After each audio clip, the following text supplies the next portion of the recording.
नहीं कर रहे आप लोग।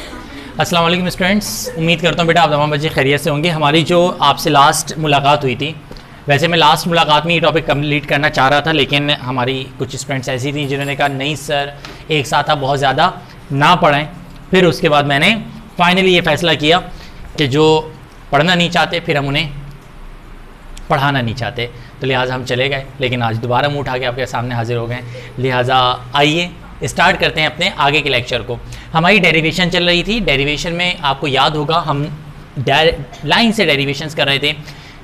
फर्स्ट इक्वेशन ऑफ मोशन मैंने करवा दी थी आपको, उसके बाद मैंने सेकंड इक्वेशन ऑफ मोशन करवाने स्टार्ट की थी। सेकंड इक्वेशन ऑफ मोशन जब मैंने स्टार्ट कराई तो मैंने कुछ बेसिक बातें बताई थी। जैसे मिसाल के तौर पे मैंने कहा था कि डेरिवेशन अगर इस पर स्टार्ट करना चाहते हो तो आपको कुछ बेसिक फॉर्मेलिटीज़ पूरी करनी पड़ती हैं सिन बोर्ड में। जैसे सबसे पहले वर्डिंग लिखनी होगी आपको। वर्डिंग जो कल लिखवाई थी ना वही सेम लिखी हुई है आपके सामने, तो जो कल की वाली वर्डिंग थी उसी वर्डिंग को आप यहाँ पे चला लो। बात समझ में आ गई? तो जो कल की वर्डिंग थी उसी वर्डिंग को आप यहाँ पे क्या कर सकते हो, एडजस्ट कर सकते हो, तो कोई आपको प्रॉब्लम नहीं होगी। ठीक है जी, तो वर्डिंग तो आप ये वाली चला लो। सेकंड थिंग ये कि जो वर्डिंग के बाद दूसरा स्टेप्स, 3 स्टेप्स होते हैं ना। पहले स्टेप क्या होता है, उसके बाद जो है उसे बचाना है, जो नहीं है उसे हटाना है, वही वाला उसूल लगाएंगे। अब आइए सबसे पहले जरा स्टार्टिंग फार्मूला मैंने आपको याद करवाया भी था कि स्टार्टिंग फार्मूला क्या है। स्टार्टिंग फार्मूला है S is equal to, done है, और इसको नाम क्या दे दिया इक्वेशन नंबर 1 का। ख्याल रखिएगा आज हमारी मंजिल क्या है, 2AS is equal to VF square minus, फिर बताओ फार्मूला क्या है, 2AS is equal to VF square minus VI square. ऐसे ही है। अब करेंगे कैसे, जरा सुनिएगा। देखो भाई साहब ये है मामला कुछ ऐसा है कि अब स्टार्टिंग फार्मूला हो गया, अब वाली पॉलिसी लगानी है, जो है उसे हटाना है, नहीं जो है उसे बचाना है, जो नहीं है उसे हटाना है। भाई साहब जल्दी से ऊपर देखें, S को हटाना है बचाना है, वेरी गुड, S को हटाना है बचाना है, VAB को तो ये ऊपर मकसद करनी है बस। कल की डेरिवेशन में आज की डेरिवेशन में एक और फर्क भी आ रहा है, T को यहाँ T को भी हटाना है, क्योंकि कल ये जो डेरिवेशन कराई थी उसमें T मौजूद था, तो मैंने कहा T को बचाना है, फिर VAB को सिर्फ हटाया था। बट यहाँ पे हमें VAB को भी हटाना पड़ेगा और T को भी हटाना पड़ेगा। ऐसे ही है, ऐसे ही ना। चलो जी, अब आओ स्टार्ट करते हैं जनाबे वाली टॉपिक को।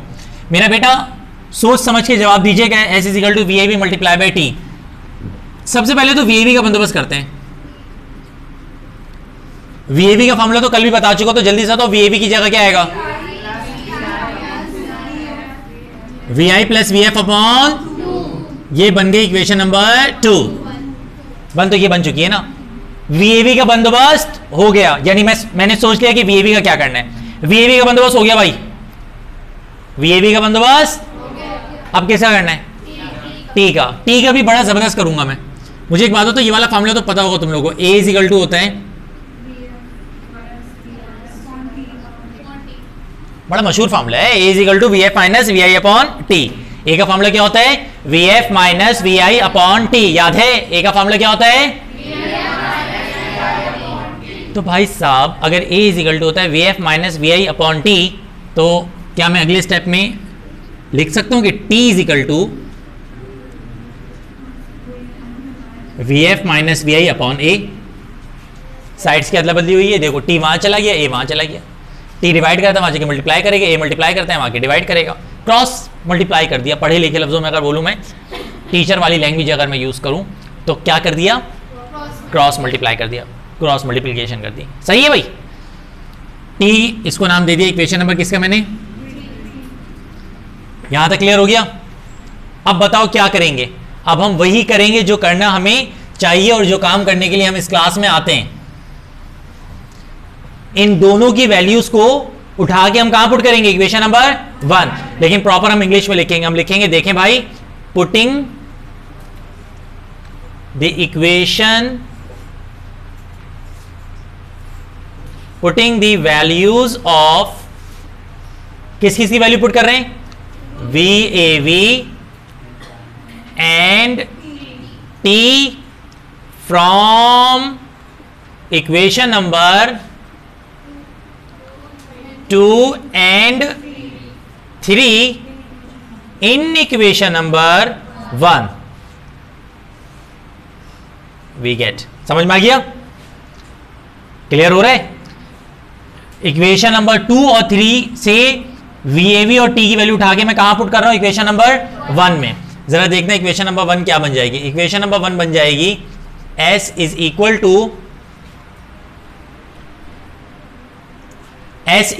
टू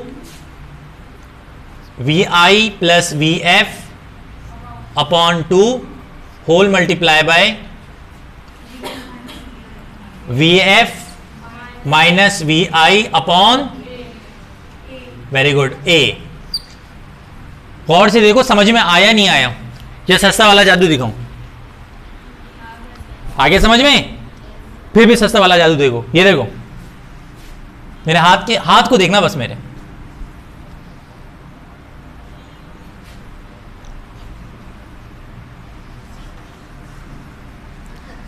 सही है? समझ आ रहा है? वो चेक करो, S is equal to VAV की वैल्यू मल्टीप्लाई बाय T की वैल्यू। तो S is equal to VAV multiply by T। Clear है? मुश्किल तो नहीं है?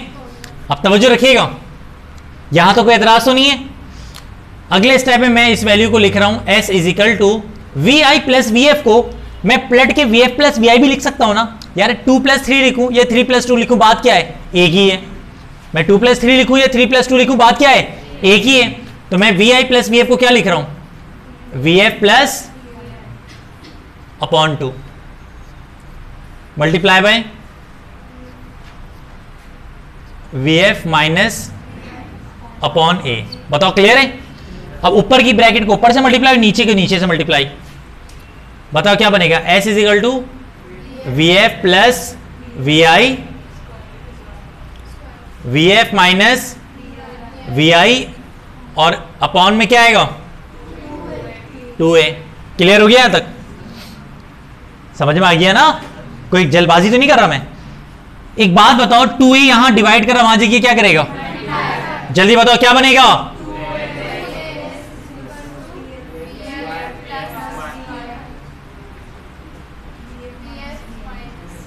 मशहूर जमाना फॉर्मूला है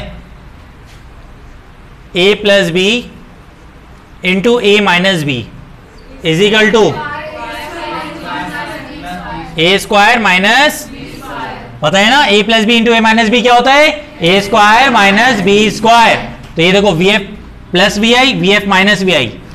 अगले स्टेप में क्या बन जाएगा बताओ? 2AS is equal to A plus B, ये देखो A plus B A minus B is equal to A square minus B square. तो यानी कि यहां पे A की वैल्यू क्या है? VF और B की वैल्यू क्या है? तो क्या बनेगा जल्दी से बताओ?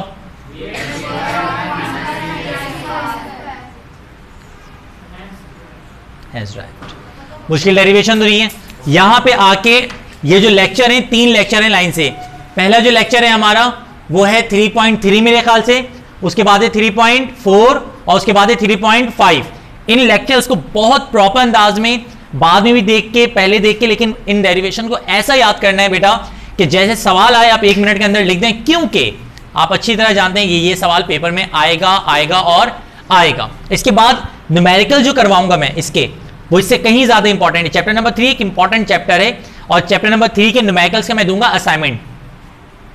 वो असाइनमेंट आप लोगों को जो प्रोवाइड किया जाएगा, उस असाइनमेंट के थ्रू आप लोग चैप्टर नंबर 3 के न्यूमेरिकल्स की प्रैक्टिस करेंगे। एक दफा चैप्टर नंबर 3 के न्यूमेरिकल्स की प्रैक्टिस कर ली तो इंशाल्लाह जिंदगी भर आपको प्रॉब्लम नहीं होगी। अल्लाह ताला ने चाहा तो इंशाल्लाह नेक्स्ट क्लास में मुलाकात करेंगे नए टॉपिक के साथ। अल्लाह हाफिज, फी अमानिल्लाह।